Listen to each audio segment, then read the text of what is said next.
why would someone lose just the right side of their vision in both eyes, or just the outer halves of their vision in both eyes? Well, in this video, we are exploring how different regions along the visual pathway may lead different patterns of recognition, or the patterns of the visual field defects. And so this is to say that today we are talking about the visual field defects. And so if you haven't watched the previous video on the visual pathway, please go back and watch the video, because this is like a suicidal mission. You can come to watch the visual field defects before you have watched the visual pathway, because what we're basically doing in this video is to explore, is to kind of walk along the stations of the visual pathway to see what are the patterns of vision that can be lost when someone has got damage in a certain part of the visual pathway. So take your time to go back and watch, and meanwhile we are keep moving. Let's get started. Yeah, so we are discussing about the visual field defects, and let's introduce the rules of the game. Let's introduce the rules of the game to make it easier for us to navigate through different pathology. Number one, we are describing the visual field defects based on the visual fields and not the retina. What I mean is, when we are saying that we are losing the nasal field, well, we are referring to the nasal visual space, or nasal visual space. So if I'm saying I'm losing both nasal parts of the visual space, well, I mean I am losing this nasal and this nasal, and not the nasal retina. Guys, it is never on the retina. We are describing these visual field defects based on the visual space, based on what we are seeing, the reality, the world, the visual space.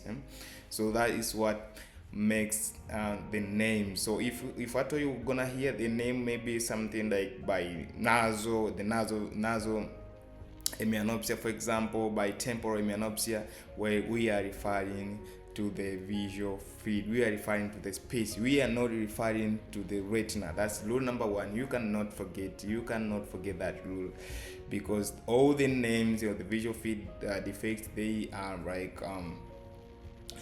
they are referring to the visual field and not the retina, not the retina parts. And another very, very important thing is, now I think this is kind of obvious, like if we have any region before the optic chiasm, if we have any kind of region before the optic chiasm, or distal to the optic chiasm, we will have the unilateral visual loss. The unilateral visual loss, which means the visual loss will be on only one eye, would be monocular. That will have a monocular visual field loss. If we have any region before we get the optic chiasm, well, that region will be localized in only one eye. So we have a monocular kind of visual loss. Monocular means localized to one eye only. But if at all we touch the optic chiasm all the way to the visual cortex, the field, the region, the pattern of region will be seen on both eyes. So it will be seen on both eyes. Part we know, because we already know that we have crossing of fibers here, and so that this part contains the ipsilateral temporal and contralateral nasal, ipsilateral temporal and contralateral nasal. So any pathology at the optic chiasm all the way to the visual cortex will have presentation on both eyes. But anything happens before the optic chiasm, the lesion will be localized on one eye only, will be monocularly. And if you have anything behind from the optic chiasm all the way to the cerebral, to the visual cortex, well, the visual loss or the pattern of pathology will be seen on both eyes. That is very, very important rule to stick with. And then now we want to walk along from point A to somewhere here in the banks of cardiac and Inferior to see how different damage into different parts will have different presentation. So let's start with portion A, number A. So assume we have damage. We have damage at the point A. What is point A, guys? The point A is the part of retina. Where is the temporal retina? It is the temporal retina. But I have not like got a damage on the whole of the temporal retina. If you put it in 3D, you will know that okay, if this is the retina, then I have maybe just a spot here, which is damaged, and then this spot is what we're seeing here.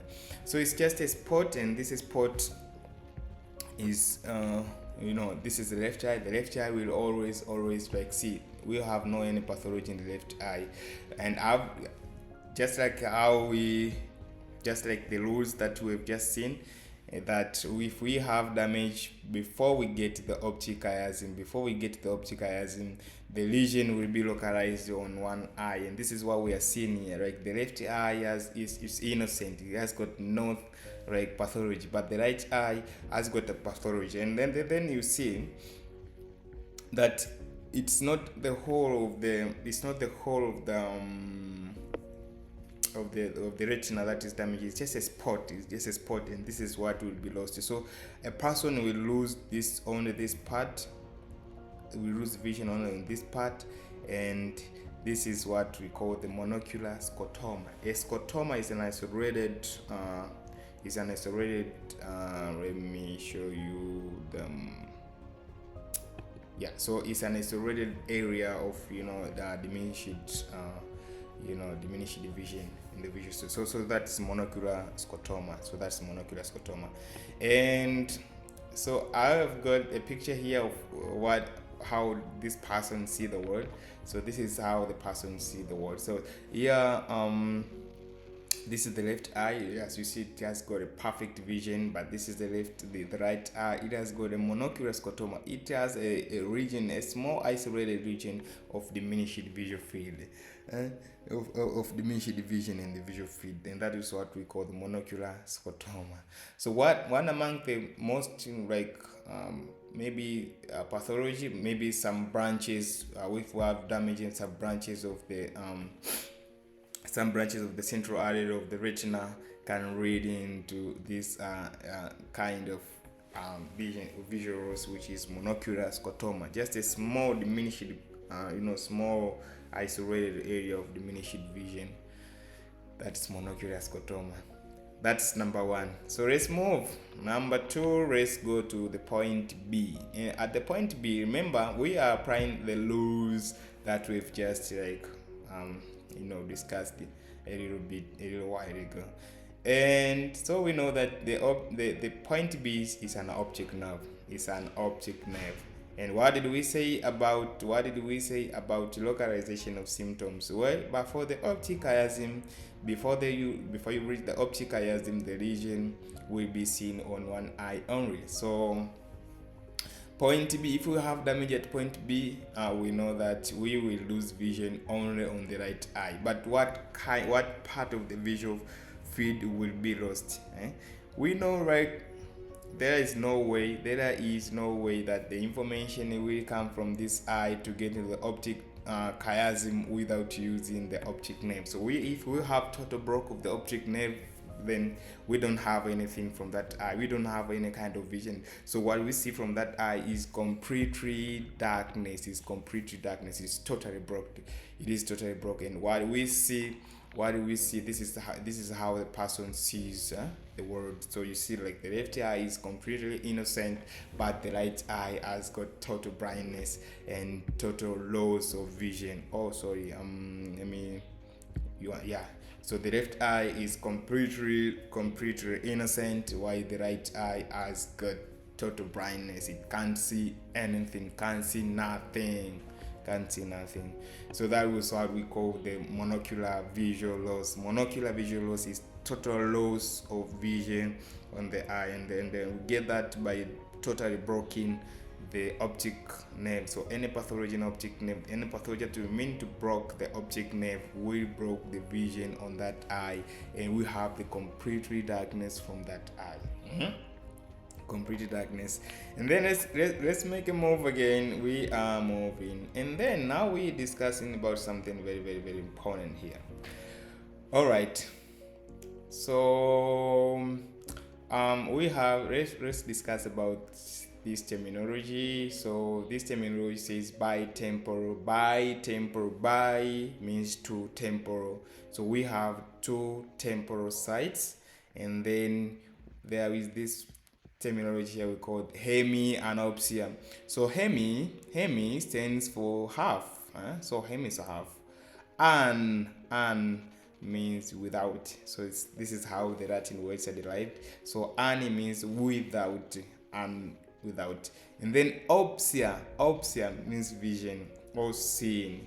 So when I'm saying hemianopsia is a half without seeing, so a half without vision, a half without vision. So bitemporal hemianopsia is we have rows of both temporal sides, loss of vision from the both temporal sides, loss of vision from both temporal sides. Bitemporal hemianopsia. Well, it's now the rule number 2. What did we say about the rule number 2? Is that the rule number 1. We are describing the visual field defects based on what? Based on the visual field and not the retina. We are describing the visual field defects based on the visual field and not the retina. Cosa significa? Let's see. Bitemporal. Let's watch this picture here. So bitemporal means we have bitemporal hemianopsia. We have lost hemianopsia without seeing. So we are not seeing the temporal sides of the visual field. The temporal sides of the visual field. The temporal side of the visual field. Let me take you back here. If we had to lose the temporal side of the visual, if we had to lose the temporal side of the visual field, what do we have to damage in terms of retina and retinoic fibers? Let's go back to this picture. If I am losing the temporal halves of the visual field, I mean I have damaged the nasal halves of the fibers, the nasal retina. And where do these nasal retina meet? They meet at the optic chiasm. So it means if I've got damage at the optic chiasm, I will have a damage the nasal retina. And so what will be seen is loss of vision from the temporal halves of the visual space, and that's how we get the bitemporal hemianopsia. So we get bitemporal hemianopsia by blocking the nasal fibers from either eyes, and the nasal fiber from the either eyes, they meet at the optic chiasm. Remember about the pituitary tumor? I just discussed in the previous video. The pituitary tumor, something from pituitary gland is gonna compress the optic chiasm, will result into bitemporal hemianopsia because it compresses the nasal fibers. Okay, so how does this person see the world? I mean, this is how this is how they see, but I want to put it in a more convenient way, that the person was previously seen completely fine, but now the temporal halves are gone. The temporal halves are gone. The temporal half of this side and this side, they're all gone. They're completely gone. So the person is seen with only these two inner parts, which are the nasal fields. So we have applied two rules. The rule number 1 is to use the visual space to describe this visual field defects, and then the rule number 2, we have said anything that touches the optic chiasm, all the way to the any part from optic chiasm to the visual cortex will have presentation on both eyes. So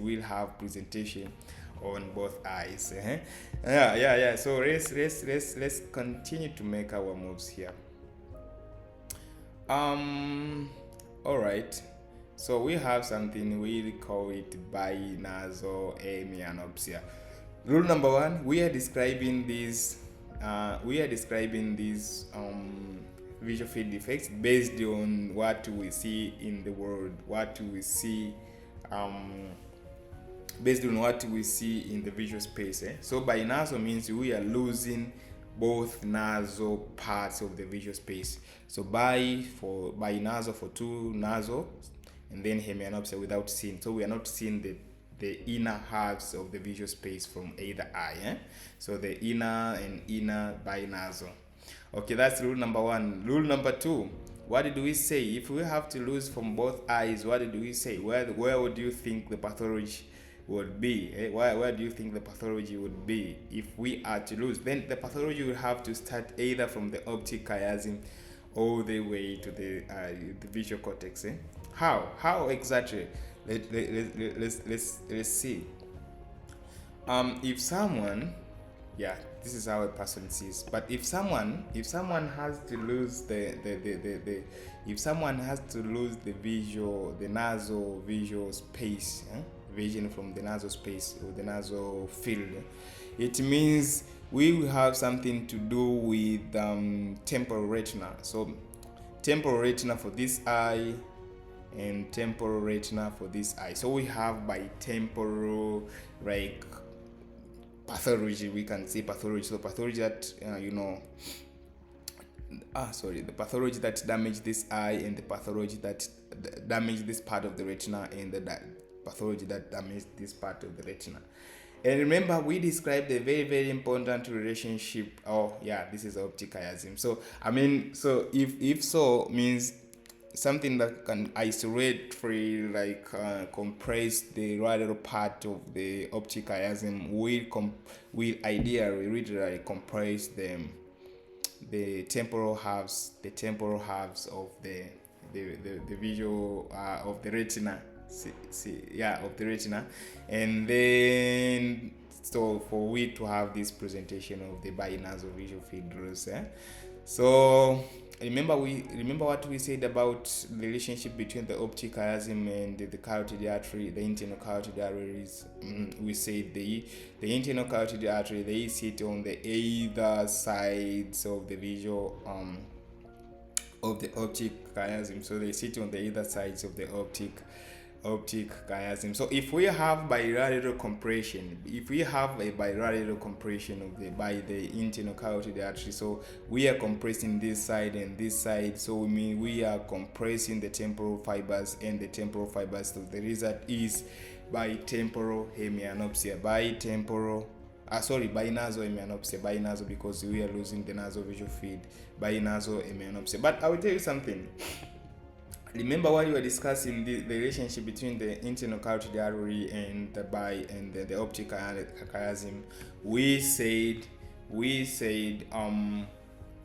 it depends. If we have isolated by compression on the left side only, if we have isolated compression on the left side only, means I will only lose like information from the temporal retina, of the left eye, which corresponds to the nasal visual space of the left eye. So for that case, the right eye, if I have like unilateral compression, the right eye has completely to be innocent. Like we have the perfect vision from the right eye. And same applies if we have like isolated compression on the right side, I will lose only the nasal space of the right side, and I will spare the left eye. So the left eye will have the perfect vision. But if we have bilateral compression, means the result will be binasal hemianopsia. So make sure you apply the two rules that we have introduced.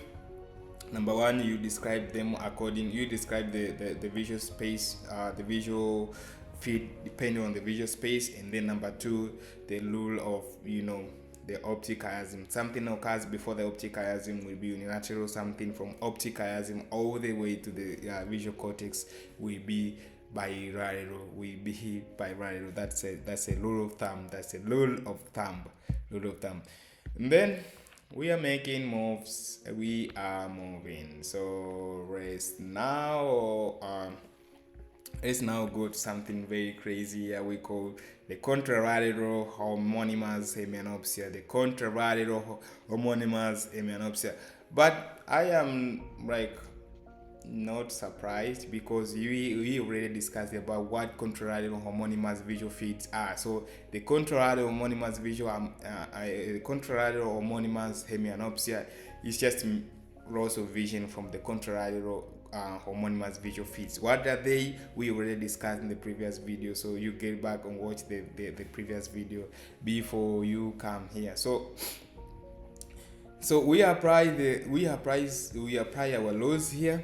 Right, the rule number 1, we are describing this hemianopsia based on the visual field, and what are these two visual fields, and what are these contralateral homonymous visual fields. We said the corresponding sides of the visual space,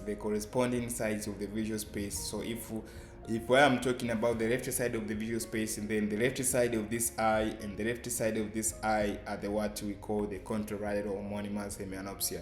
The right side of this eye and the right side of this visual space and the right side of this visual space, they are also known as the contralateral homonymous hemianopsia. So the hemianopsia are divided into two.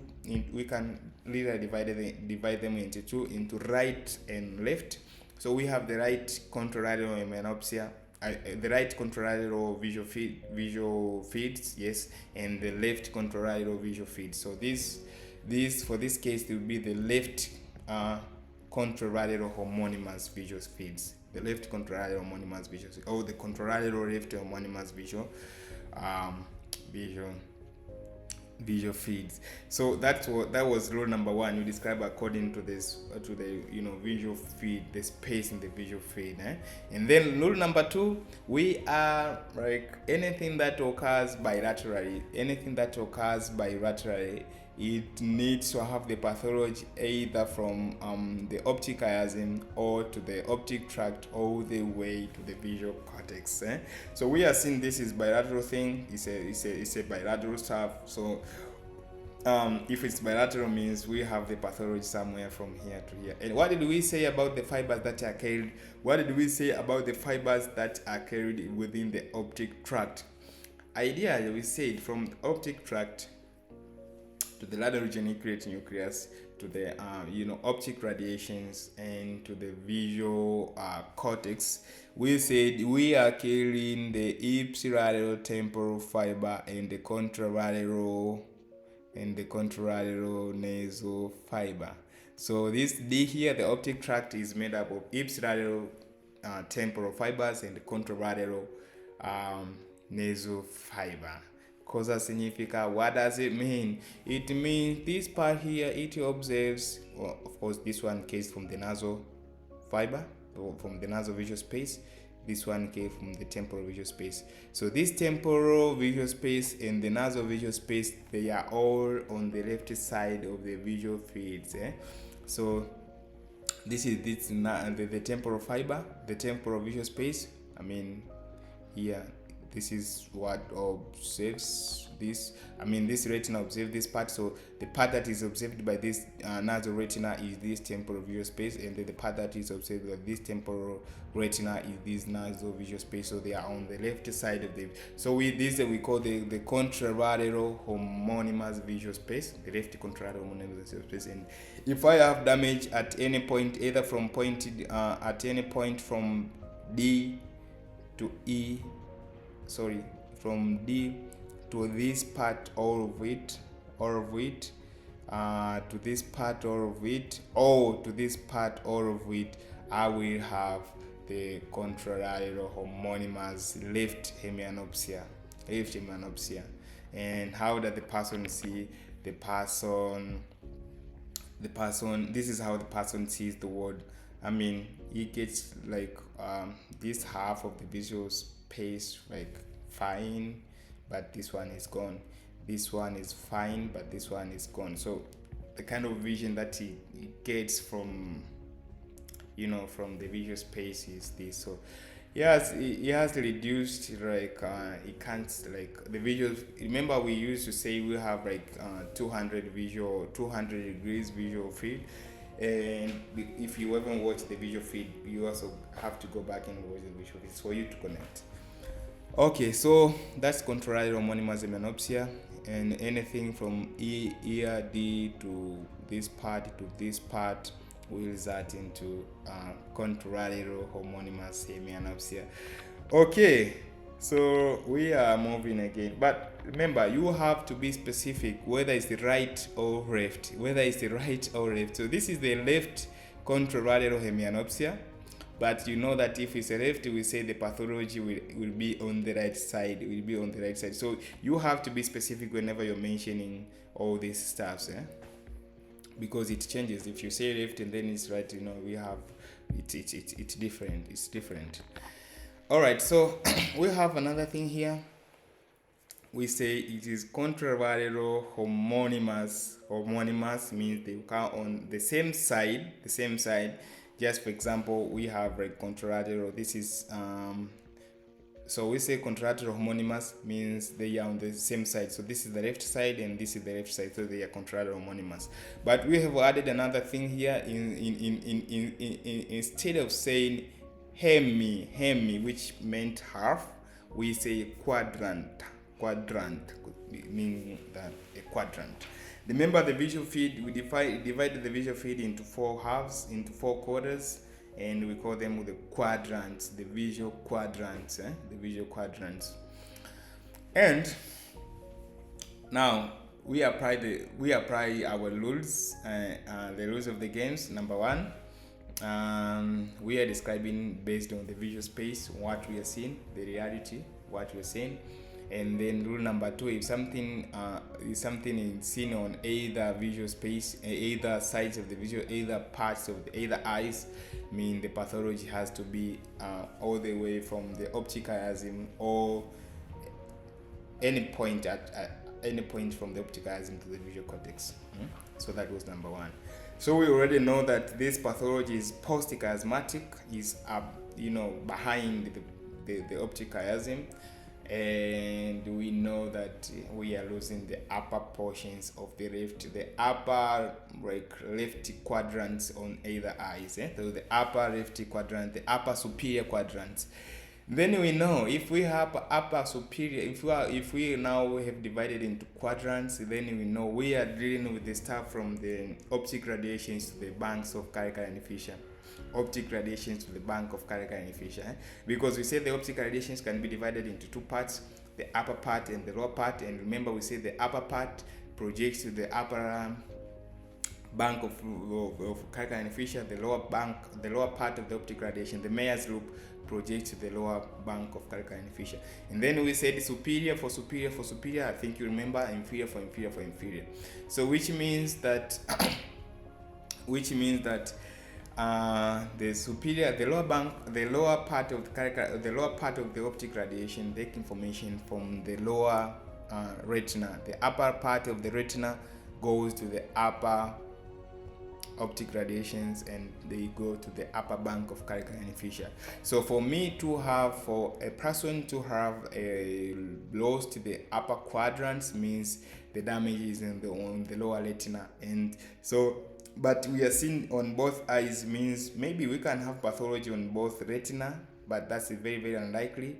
But the best way to think about this, we think about the post-chiasmatic, after the chiasm. So after the chiasm, where do we have the discrimination of fibers into upper and lower?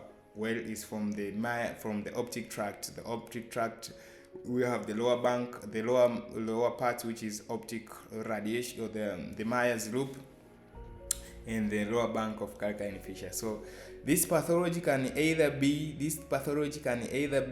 on the lower optic radiations or the lower bank of carica and fissure. That's the only way that we get the upper quadrant lost. And then on which side? We know it has to be on the right side. It has to be on the right side. It has to be on the right side. I mean, this is just like so this is like this one, the pathology is on the right side, but the only thing is that we now have isolated upper quadrants. I think it makes sense, guys. I think it makes a lot of sense. If it doesn't make sense, means you didn't understand the previous session on the visual pathway. And as I've said, this is just continuation of what we were discussing on the previous session. And now you remember we said the Meyer's loop gets into the they use the temporal lobe. So you can also have damage in the temporal lobes that can result into.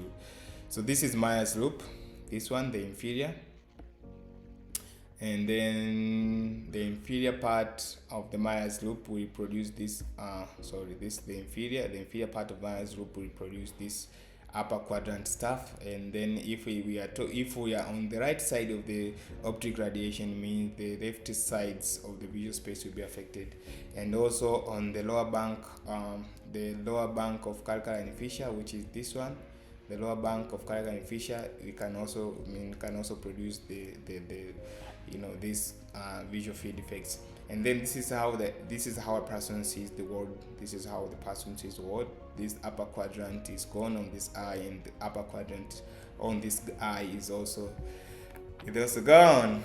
So well, that was the superior quadrantanopsia. Superior quadrants are gone. Superior quadrants are gone, and we know that if the superior quadrant, is either lower optic radiation on the lower bank of calcareous fissure. The explanations I've already given. Now let's see the inferior quadrantanopsia. Inferior, the rule number 1, we are describing the visual space. So the inferior quadrantanopsia for the inferior quadrants of the visual space. And then another thing, if we have bilateral, means the pathology has to be post-chiasmatic.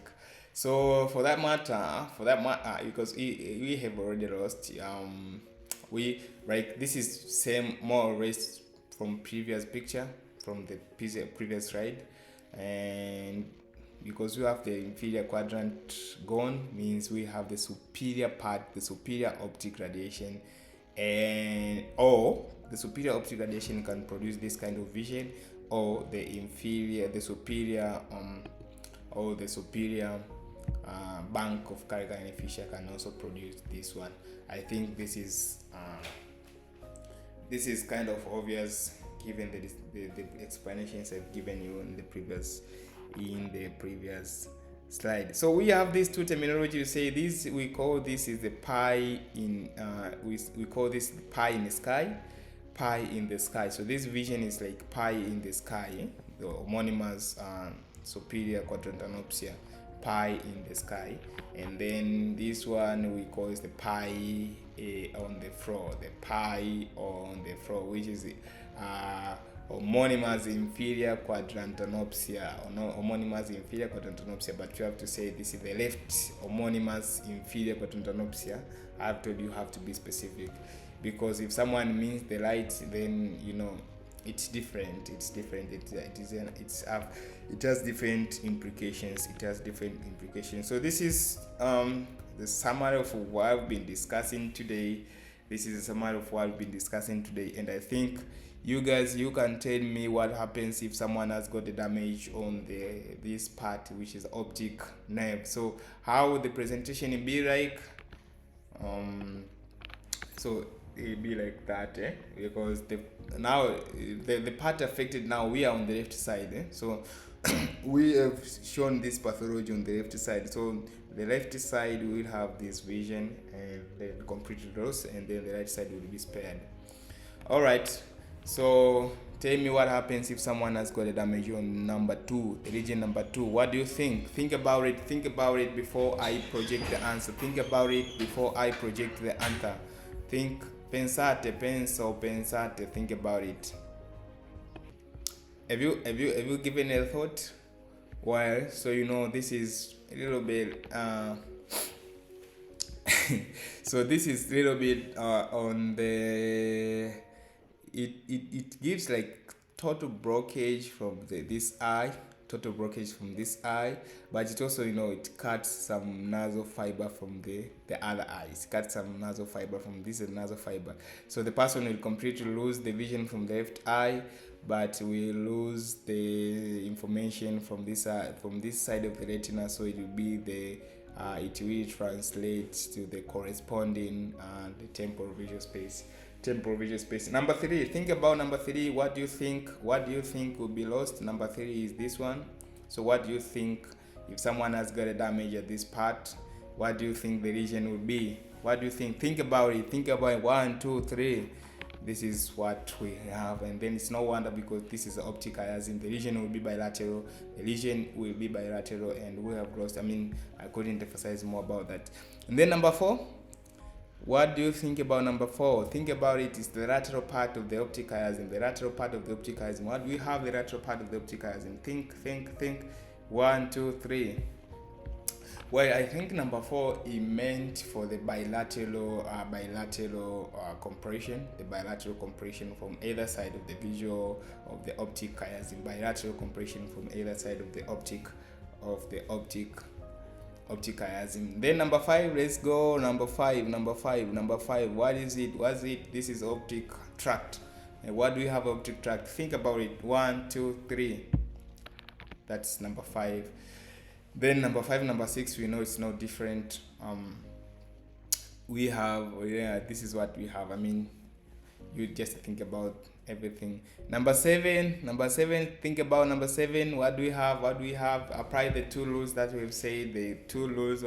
What have you got? That one. And then number 8, think about number 8.